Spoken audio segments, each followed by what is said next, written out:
Buenas tardes, mi nombre es Gina Marcela Rodríguez, estudiante de Psicología, y junto a mis compañeros Elba Patricia Vázquez, Helen Michelle Delgado, Mario Andrés Petrel, desarrollaremos la tarea 5, evaluación final del curso Comunidad, Sociedad y Cultura. Pertenecemos al grupo 101 y este trabajo ha presentado a la tutora Mariela Saldarriaga López. La tarea 1, pretarea de reconocimiento, que se divide en dos actividades. La primera era revisar el sílabus, las unidades y temáticas, y de ellas hacer un glosario de 15 conceptos con su definición, con los cuales hagamos el reconocimiento del curso. La segunda era realizar un párrafo de forma argumentativa de mínimo 60 palabras donde se puede identificar la percepción del curso Comunidad, Sociedad y Cultura. El aprendizaje frente al curso es de suma importancia, ya que se logró tener apropiación sobre el reconocimiento de la relación entre comunidad y sociedad, puesto que es un complemento esencial como profesional en psicología conocer e identificar las diferencias y la influencia de la cultura en el proceso social que se lleva a cabo en los grupos humanos a nivel local y global. Es de suma importancia estos conocimientos adquiridos para nosotros como profesionales en formación. Le doy paso a mi compañera.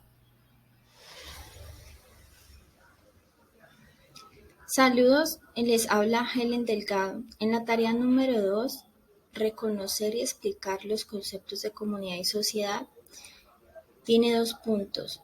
El primero es realizar una infografía donde se identifiquen los aportes teóricos sobre los conceptos de comunidad y sociedad. Y el segundo punto, se realiza una reflexión argumentando las lecturas de identidad, comunidad y el sujeto de la comunidad y la sociedad. Teniendo en cuenta y claro el concepto de comunidad y sociedad, podemos ir identificando del mismo modo los aportes teóricos sobre comunidad y sociedad, podemos ver la diferencia que existe entre ellos y al mismo modo la cercanía que hay entre el conocimiento de los individuos, las masas y la identidad. Por eso podemos decir que un individuo es de carácter influyente, teniendo en cuenta que él toma sus decisiones de acuerdo al entorno o se basa en el entorno que lo rodea para recibir la información y actuar a lo requerido. En este orden de ideas, la sociedad se basa su interés por motivos racionales y la comunidad basa su interés por los sentimientos. Es así como podemos decir que por esta razón, en cada proceso de sociedad y comunidad, en cada uno de esos procesos debe existir una persona con las habilidades o la capacidad para dirigir o tener el poder, buscando una meta o un objetivo claro. Buenas noches, soy Elba Patricia Vázquez. En la tarea 3 nos piden identificar y explicar los conceptos teóricos de cultura y la influencia de la cultura dentro de una sociedad desde el contexto biopsicocultural. Como pregunta alterna, también nos están pidiendo que definamos qué es la cibercultura desde el contexto biopsicosociocultural. Identificar los conceptos de cultura y la influencia de la misma en la sociedad es tener en cuenta que la cultura es una pieza clave en la transformación del hombre, teniendo en cuenta que la cultura influye en el modo de pensar del sujeto y el sujeto igualmente influye la cultura. Entonces es una pieza clave en la acción y transformación del hombre debido a que éste se desenvuelve en diferentes contextos, los cuales tienen una influencia también en la conducta. Y la conducta no solo es causada por la mente del individuo, sino que hay diversos factores socioculturales que influyen de forma activa en su comportamiento y en el comportamiento, obviamente, también de los grupos. La teoría de la actividad humana, fundada por Leon Tip y otros autores como Luria, Galparín, tratan de explicar que en la actividad está implícita la relación sujeto-objeto. Sostienen que las relaciones entre los diferentes elementos son dinámicas y pueden variar al cambiar las condiciones. Esto quiere decir que esta teoría ubica a los individuos en su contexto histórico o sociocultural, que marca e influye en la manera como estos desarrollan la suma de acciones y operaciones que componen su actividad. Y en este orden de ideas, ellos ejercen una influencia sobre un objeto determinado a través de herramientas, podría ser la mediación, dentro de un conjunto de reglas que rigen la comunidad, en la que los individuos actúan según sus roles o las jerarquías que posean.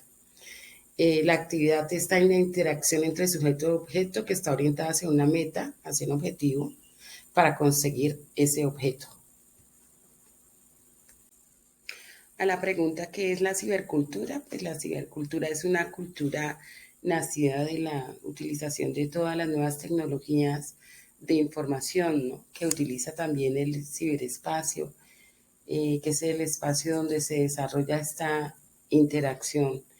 Este nuevo paradigma también ha permitido o ha tenido una repercusión en todos los campos donde el hombre se mueve, en su ser y en su quehacer, y en la actualidad se ve reflejado en la forma de construir sus relaciones, su subjetividad e intersubjetividad y la manera como siente y experimenta el mundo. Buenas noches, mi nombre es Mario Andrés Pérez Padilla, estudiante de la UNA del curso Comunidad, Sociedad y Cultura. En esta última diapositiva estaremos conversando sobre la tarea número 4 en la fase 4, que consiste en desarrollar y establecer las diferencias que existen entre los conceptos de empoderamiento. Las actividades a desarrollar en esta tarea consistían en identificar los conceptos, características, finalidad en relación al empoderamiento psicológico, al empoderamiento como proceso, nivel y contexto, y el empoderamiento pacifista, y también establecer las diferencias entre cada uno de ellos. Abordando el tema del empoderamiento desde el contexto biopsicosocial, podemos decir que estaremos hablando de que el individuo, como parte de una comunidad, aporta al desarrollo de la misma desde la toma de decisiones propias, basado en una conciencia crítica dirigido al beneficio comunitario desde un rango de equidad. Hablemos en este momento de los 3 tipos de empoderamiento desde su definición. Cuando hablamos de empoderamiento psicológico nos referimos sobre todo al sentido de competencia personal, como un deseo de disponibilidad por tomar acciones en dominios públicos que se correlaciona negativamente o toma distancia de todas las formas de alienación y se relaciona positivamente con el liderazgo. Cuando hablamos de empoderamiento, proceso, nivel y contexto, siempre se refiere a la intervención comunitaria y de cambio social que se basa en las fortalezas, competencias y sistemas de apoyo social que promueven el cambio en las comunidades. Finalmente, el empoderamiento pacifista es el control que los individuos o grupos tengan de su vida o sus colectividades a partir de conocer y garantizar su pleno respeto a los derechos humanos, a la justicia social y a la libertad en la sociedad de la que formen parte. Las diferencias que podemos mencionar en relación a estos 3 tipos de empoderamiento es que el psicológico siempre va a partir desde el foro individual o personal, desde la individualidad se realiza este empoderamiento que se proyecta siempre hacia afuera, hacia las comunidades. Cuando hablamos de empoderamiento, proceso, nivel y contexto, está siempre remitido a un grupo humano, a una comunidad, y como ese sistema que está conformado por una red promueve un cambio interno a nivel de las comunidades que los lleva a ser más autónomas y buscar el bienestar de todos. Finalmente, el empoderamiento pacifista es más bien una filosofía, una forma de ver todo ese proceso de transformación en búsqueda de la autonomía, y lo que se busca a través de este tipo de empoderamiento es garantizar siempre el respeto de los derechos humanos, el respeto del otro.